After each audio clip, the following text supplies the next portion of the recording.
Après avoir étudié les fondements de la volatilité financière ainsi que les mécanismes de transmission des chocs, il est désormais essentiel de comprendre comment ces phénomènes peuvent être mesurés et analysés de manière rigoureuse.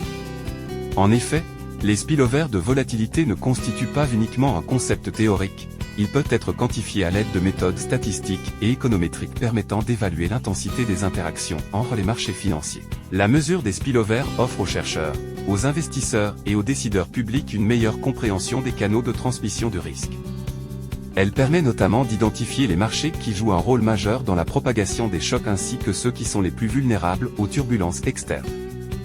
Dans ce troisième grain, nous découvrirons les principales approches utilisées pour mesurer les spillovers de volatilité et nous apprendrons à interpréter les résultats obtenus afin d'améliorer l'analyse des risques financiers.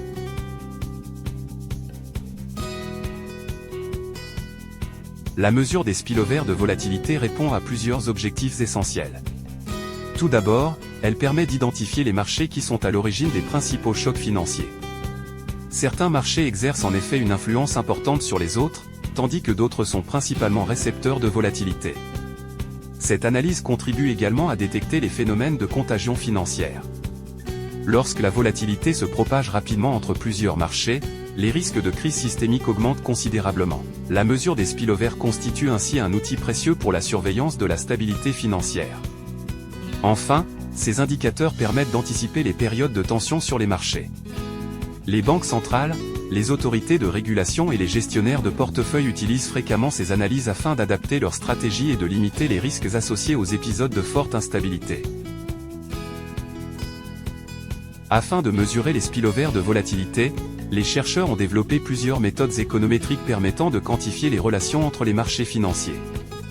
Ces modèles reposent généralement sur l'analyse des séries temporelles et cherchent à déterminer dans quelle mesure les variations observées sur un marché influencent les autres marchés.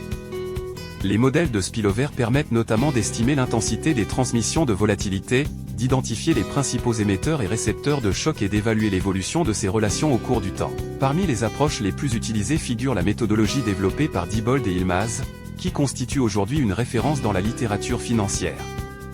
Cette approche fournit des indicateurs simples et intuitifs permettant d'analyser les interconnexions financières et les risques de contagion à l'échelle nationale et internationale.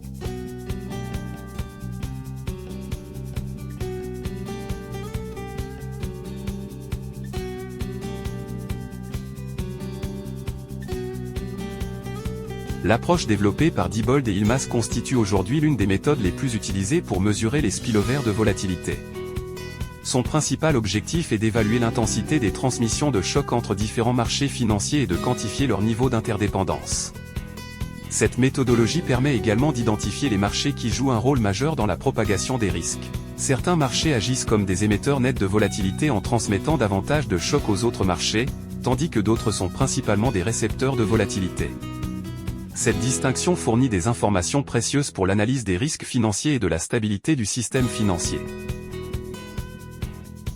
La matrice de spillover constitue l'un des principaux résultats obtenus à partir de l'approche de Diebold et Yilmaz. Elle permet de visualiser les relations de transmission de volatilité entre plusieurs marchés financiers. Chaque ligne et chaque colonne de la matrice représente un marché financier. Les valeurs observées indiquent l'intensité des spillovers entre les différents marchés. Les spillovers reçus correspondent à la part de volatilité provenant des autres marchés, tandis que les spillovers transmis représentent la contribution d'un marché à la volatilité des autres. Grâce à cette matrice, il devient possible d'identifier les marchés dominants dans la propagation des chocs ainsi que les marchés les plus sensibles aux perturbations extérieures. Cet outil facilite ainsi l'analyse des risques systémiques et des phénomènes de contagion financière. L'interprétation des résultats constitue une étape essentielle dans l'analyse des spillovers de volatilité. Une fois les mesures calculées, il devient possible d'identifier le rôle joué par chaque marché au sein du système financier. Un marché est considéré comme un émetteur net de volatilité lorsqu'il transmet davantage de chocs aux autres marchés qu'il n'en reçoit. A l'inverse, un marché est qualifié de récepteur net lorsqu'il reçoit plus de volatilité provenant des autres marchés qu'il n'en transmet lui-même. Cette distinction permet de mieux comprendre les mécanismes de propagation des risques financiers et d'identifier les marchés susceptibles de jouer un rôle central lors des périodes de turbulence.